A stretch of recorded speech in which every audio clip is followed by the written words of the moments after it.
All right, good day, ladies and gentlemen. Thank you for joining me on another great episode of your favorite political talk show, The Truth with Ben Jokes. Now, you already know that anything that has to do with the downfall of APC is a welcome idea for me, simply because I have lived in this country all my life, seen different political parties rule, and none, not even one, is close to being as evil as the APC. About 2 weeks ago, former governor of Sokoto State, Aminu Tambuwa, spoke about a northern campaign aimed at getting the APC out of power before the country is completely destroyed. He said the campaign had started. And few days ago, we saw an ex-national chairman of the APC, Alhaji Salisu Lukman from Kaduna State. He came out and brutally condemned the party, saying Nigerians must rise up and reject it at all levels. And few hours ago, former governor of Jigawa State, Sule Lamido, came out and hinted on the movement to flush the evil APC out, even blasting Tinubu in the process. Before I show you what he said in that video and how Nigerians reacted, let me quickly show you the show of shame in Ivory Coast yesterday. The show of shame around the new national anthem. The Super Eagles of Nigeria lined up yesterday for their World Cup qualifier match against Benin Republic, and instead of singing the national anthem, Nigeria we hail thee, they sang Arise O Compatriots. It was quite an embarrassment. It was quite a disgraceful show. But I don't blame the Super Eagles or the people who played Arise O Compatriot. The shadiness that surrounded the change of the national anthem has led to all this. Look at how the papers reported it. Breaking: Super Eagles recite Arise O Compatriot in Benin clash. The Super Eagles of Nigeria on Monday, in an ongoing clash against Benin Republic in the fourth round of the 2026 World Cup qualifiers, recited the Arise O Compatriot anthem as opposed to the newly signed Nigeria We Hail Thee. As observed by a Punch reporter, the players sang the now old anthem at the beginning of the match. Bola Tinubu on May 29 signed the National Anthem Bill 2024 into law. The bill reinstated the old anthem, Nigeria We Hail Thee. This was disclosed by the Senate President Godswill Akpabio during the joint plenary that Tinubu attended. The final assent to the passage of the bill will bring about a shift from the now recognized Arise O Compatriots. The bill was rapidly cleared by both Senate and House of Representatives. Meanwhile, head coach Finidi George, ahead of the match, named Terem Murphy and Ademola Lookman to spearhead the attack, while Victor Boniface has been placed on the bench.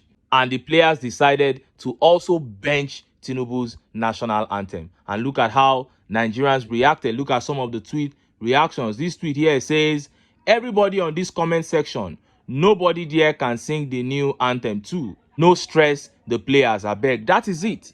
Who needs a new anthem now? I can't sing it. I'm sure you who is watching this video also cannot sing it. And Agbalaka here says, confused country, my brother. Very confused country indeed. And this tweet here says, Tinubu's national anthem is in dustbin now. That man just they bring confusion here and there to divert attention away from his total failure in all ramifications. That is it. They are just grasping onto straws. And this tweet here by Akin Molaolu says, there may be two reasons for this. Number one, if the new national anthem is not in the Gazette. Number two, if the Nigerian players are not aware of any change. The spirit of Arise O Compatriots is still alive and well. And Adene Sunkomi says, a whole national anthem that we used billions of naira to pass in our Senate was not played. Ha ha ha. And it's so pathetic. You may think it's a joke, but just to sign that national anthem bill into law will cost billions at the National Assembly. That is how they waste our resources and claim there is no money to increase minimum wage meaningfully. Now, let us see that video where former governor of Jigawa State, Sule Lamido, was asked if he had a doubt about Tinubu being able to turn things around in Nigeria. See the video. How you having a doubt about his capacity? I know Tinubu very, very well. I knew him when he was under SDP, when I was then the secretary of the party. I also knew him as governor of Lagos, when I was foreign minister. I would been to him, and we know him very, very well. And I know his capacity. I know what he cannot do. Luckily today, he is there on top of the country because he never built Lagos. Lagos was built by Nigerian resources, Nigerian money. I mean, the port, the airport, the bridges. I mean, he never built Lagos, and the economy was created by the Nigerian government for him to benefit from. So when you say he built Lagos, he never built Lagos. He never did. He is not lucky. He's not the president. But what because I know him, he knows me very, very well. We know where we can deal with him in terms of understanding his failures. We know that. But, I mean, is there something you think this government is doing wrong? And how do we get it right? The government is doing almost everything wrong. Everything wrong. You see, I don't talk politics.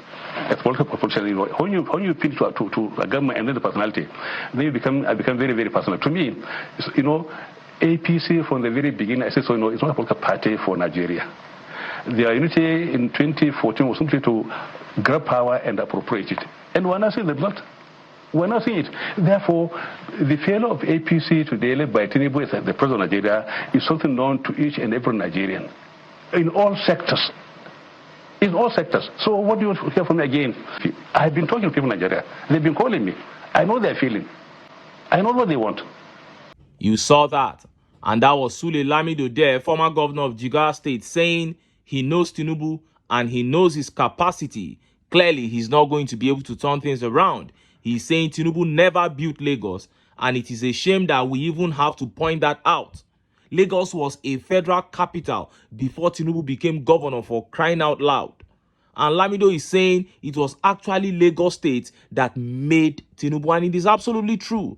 Lagos State was the one that shot him to limelight.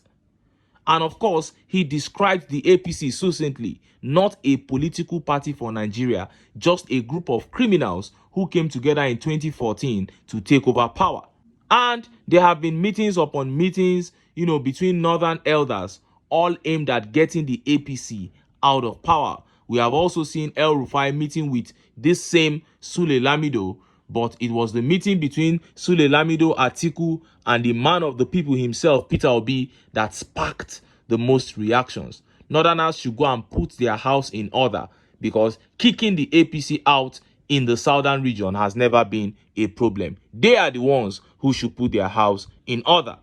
And of course, any alliance must have Peter Obi as the flag bearer. That is what we have been saying, and that remains our position, because the people cannot completely trust the PDP. Yes, we know that APC are the worst evil in this country, but PDP cannot also be trusted. And talking about not being able to trust the PDP, look at a road that Godwin Obaseki is leaving behind in Edo State after 8 years in power. See the video.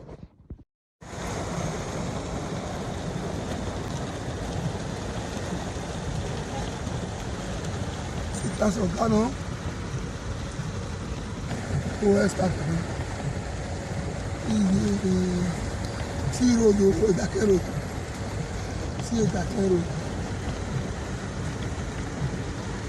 When let's go to tell you.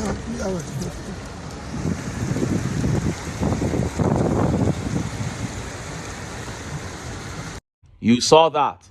That is the road Godwin Obaseki is leaving behind after 8 years, and the governor before him did the same thing. Meanwhile, Alex Otti, after just 1 year in office, is transforming his state tremendously. And somebody may say it's not the governor's fault, that is erosion. So who do you want us to blame? God?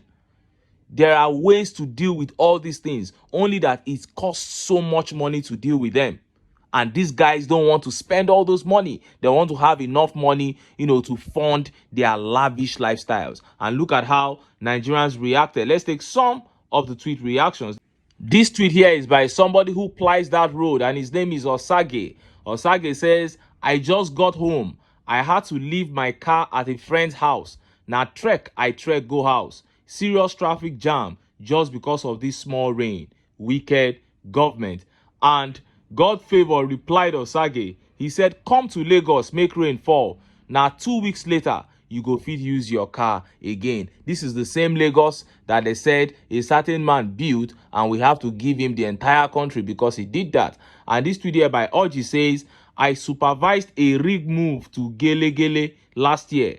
It was meant to be a 7-day job, but we spent 22 days with a lot of accidents due to the pathetic nature of this road. I don't know why our politicians are this wicked. Well, I don't know too. All I know is that they are so wicked and they are never going to change. Same politicians who hid palliatives, food that they don't need.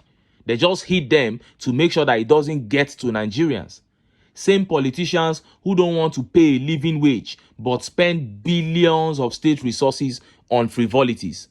Same politicians who keep spending billions upon billions to renovate their official residences, even though they have houses scattered all over Nigeria. These are the people we are dealing with, and they are never going to change. And that is why I keep telling the people that for us to have our country back, we must keep our differences aside, because these guys are not many. How many are they? They are all less than 10,000, but they ride on our hatred for each other to continue to oppress us generally. And if the people can keep this hate and the sentiments aside, we can come together, stay strong, put our foot down and say, no, we cannot continue to suffer in a land that has so much. And then we can take our country back. But until then, make I still enter town. Make